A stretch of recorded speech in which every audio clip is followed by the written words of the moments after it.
Greetings, family. This is IMAHKÜS Njinga Okofu Ababio, affectionately known as Mama Africa. Forward ever, backwards never, the Honorable Sajifu Dr. Kwame Nkrumah, the first president of Ghana and noted Pan-Africanist, told us. And as one of our Bible references in Genesis stated, "Therefore shall a man leave his mother and father, and shall cleave unto his wife, and they shall be one." Well, I was cleaving and leaving. At 9 o'clock that night, I kissed my sister and niece farewell and departed from John F. Kennedy International Airport on my way to Ghana. It was a good flight, taking about 13 hours, for I was traveling through Europe. I slept most of the time, for I was bone-tired and weary. The stewardess woke me up saying it was time for breakfast. "Already?" I asked. I couldn't believe that it was 6 o'clock in the morning. The night had passed quickly. We made one stop in Amsterdam, Holland, where we changed planes. 6 hours later, we were landing at Kotoka International Airport in Accra. I was finally home. When I arrived, Nana and our friend and brother, Kwajo, was there to meet me. After I cleared customs, we set out to Cape Coast. It felt so good to be back, and Nana was looking great. He had gotten real black in the 2 weeks that he had been here. Undoubtedly, he was not trying to hide from the sun.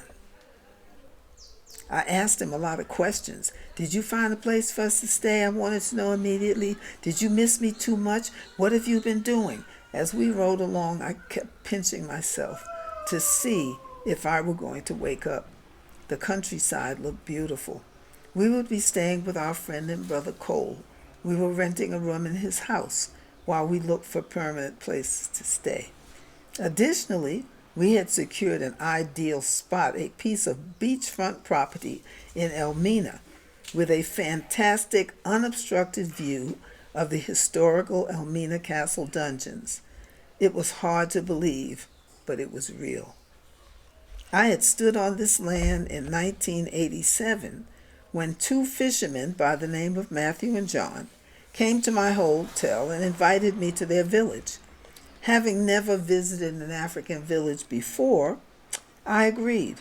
We walked the road. We stopped at an abandoned house located on the Gulf of Guinea, which was being watched over by an elderly man from the village. The owners had left Ghana during the Rawlins coup. We then walked a short distance away to a large open space. The location was perfect. I stood there in the middle of that spot and meditated. Oops. I was medicated. I was medicated on life. But I stood there in the middle of that spot and meditated, seeing myself there. Gazing at the Elmina Castle dungeons in the distance, I prayed and asked the ancestors, the universe, and whoever had the power to give me this, and I would be an obedient servant. From there, we visited their village, where I had a wonderful time interacting with the people of Itri before returning to my hotel. However, in 1989, during our last visit to Ghana before repatriating, I never saw Nana installed as a chief, for I had to return back to New York to see about our business, a travel agency and car service. But when we returned in 1990 to Ghana, Nana took me to meet his people. What a surprise! These were the same people that I had met in 1987, and there was Matthew and John. What a reunion that was. They knew me. They knew Nana, but they did not know that Nana and I were together. He then took me to see the property that he had been given when he was made an honorary Asafahene, warrior chief, in the village of Itri. Another surprise. My prayers had been answered. It was also hard to believe that we would be living on this historic piece of land situated between the Cape Coast and Elmina Castle dungeons, a land occupied by our ancestors who had helped to build the Elmina Castle dungeons. This was no coincidence, but a further confirmation that we had made the right decision to return home. I had asked the ancestors for this land, and they had given it to us. We were also searching out the owner of the unfinished and abandoned structure next to the property we had acquired. For several years, we'd looked at that house, but no one knew the whereabouts of the owner. But our friend and brother Cole, whom we had met during our previous visits to Ghana and were now staying with, said he was going to help us find the owners. So we thought. It was like a dream come true. Our ancestors were from here. I could feel it. I had felt it the first time I entered Cape Coast Castle Dungeons in 1987. As anxious as we were to get started, we weren't quite ready to begin construction. The architectural plans for our new house were being drawn up so we could get our building permit and take care of other details. In the meantime, we bought a 1978 Mercedes-Benz from Brother Quadjo and also found a house to rent. It wasn't what I really wanted because it was not on the ocean, but at least we would be in our own space. Our friend Quadjo helped us greatly by allowing us to stay with him and his family. They gave us a real and valuable introduction to Ghanaian culture, something entirely important for someone coming from a different cultural background. We were grateful for this opportunity, and to show our gratitude and appreciation, we paid more than our fair share to our host and family without complaint. One of his children was even renamed after me. In fact, the naming ceremony was conducted when we came home for the first time. We enjoyed our new family and warm Ghanaian hospitality. Although our new family insisted that we remain with them, we really wanted to move into our own space and not wear out our welcome. The rent on the 4-bedroom house with 3 bathrooms, a living room and dining room behind a high wall with plenty of space, fruit trees and flowers, was only 15,000 cedis a month, which was less than $45, and we could stay there until our house was completed. Quadjo and the architect told us that our house could be completed in less than 6 months if the money and materials were there and the work moved along steadily.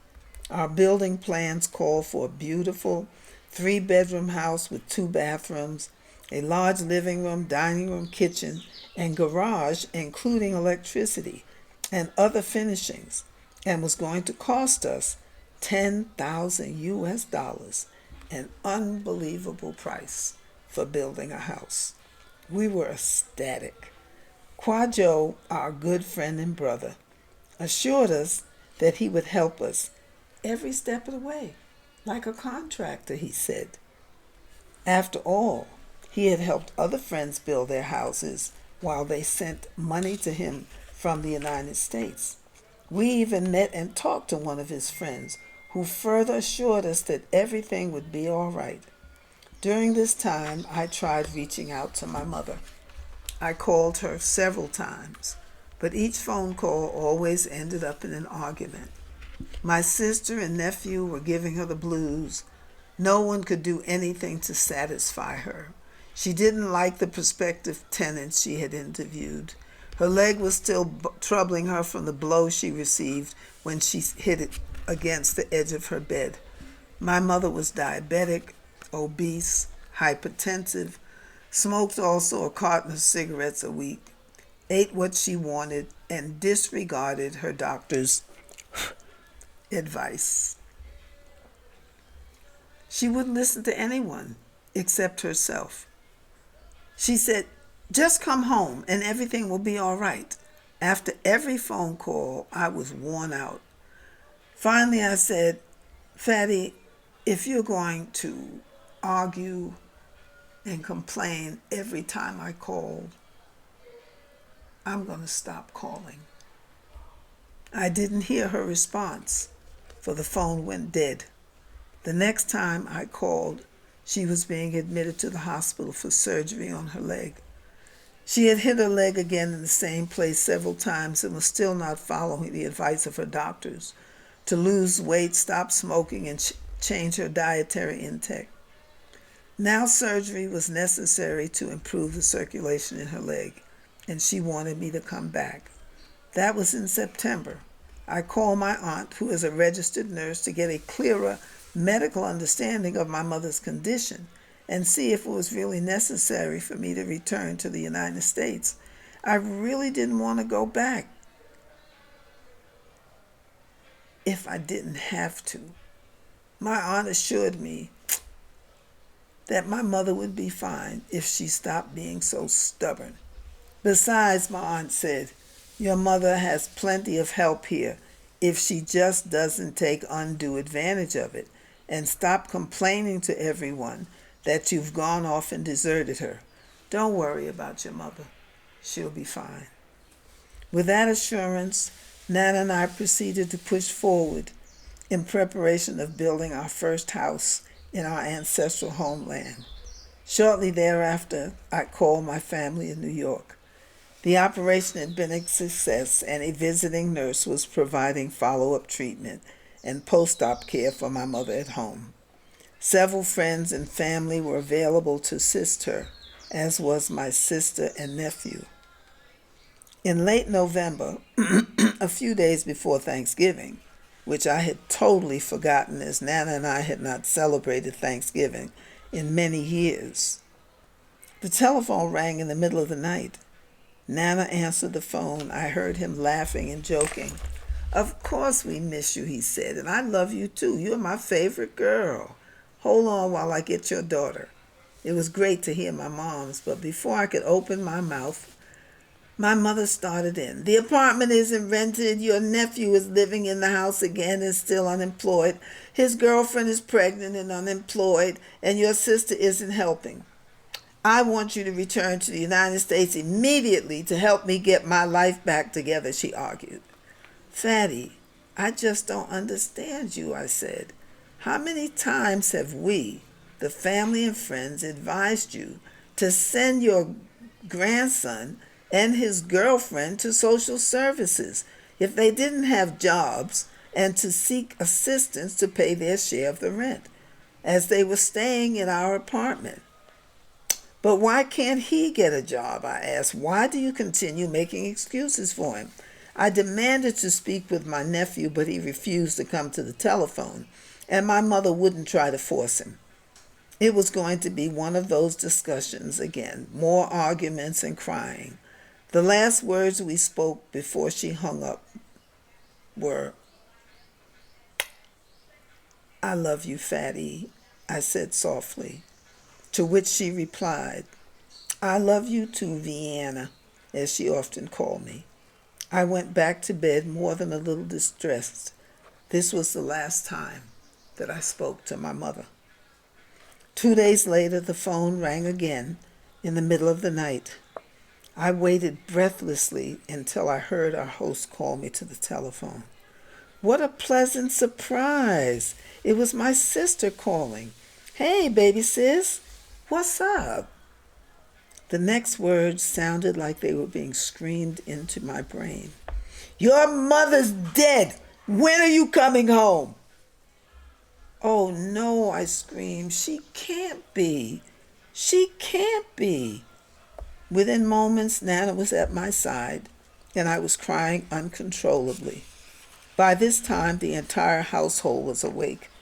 Nana finished speaking to my sister, assuring her that we would immediately make arrangements to return to New York.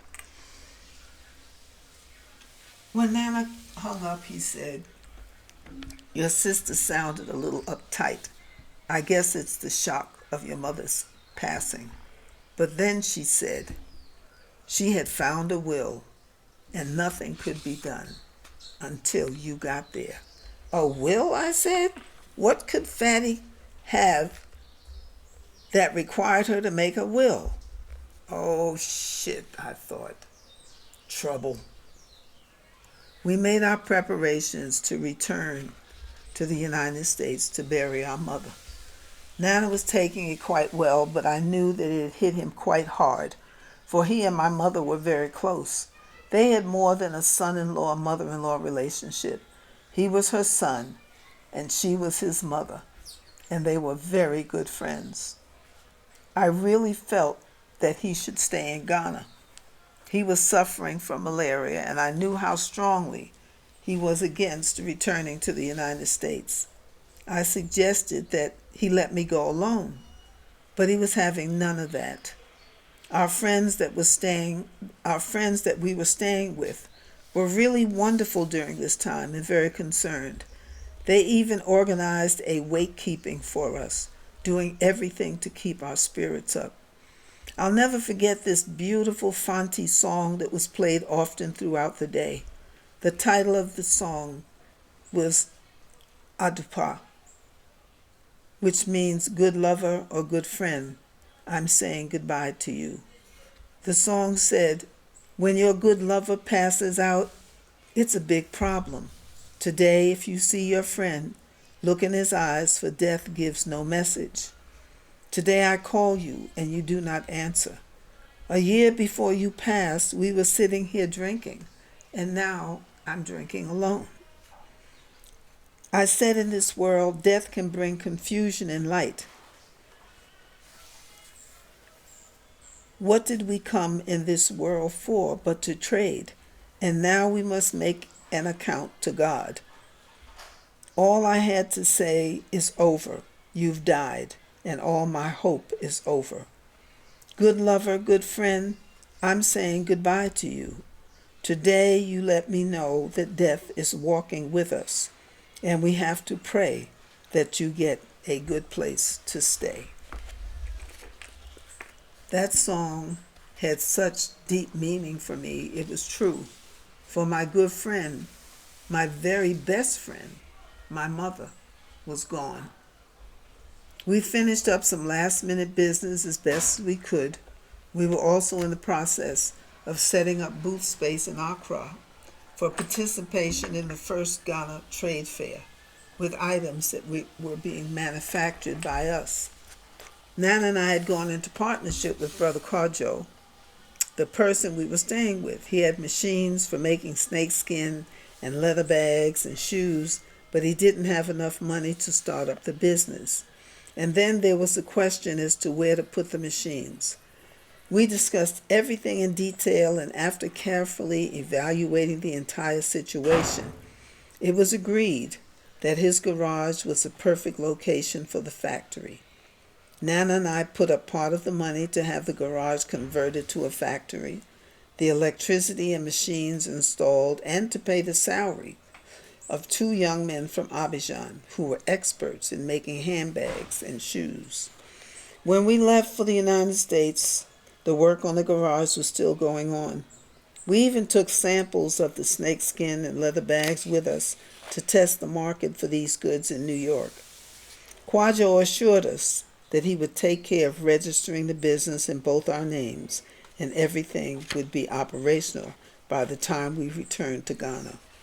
We left for New York, feeling secure in the knowledge that our interest was in the best hands.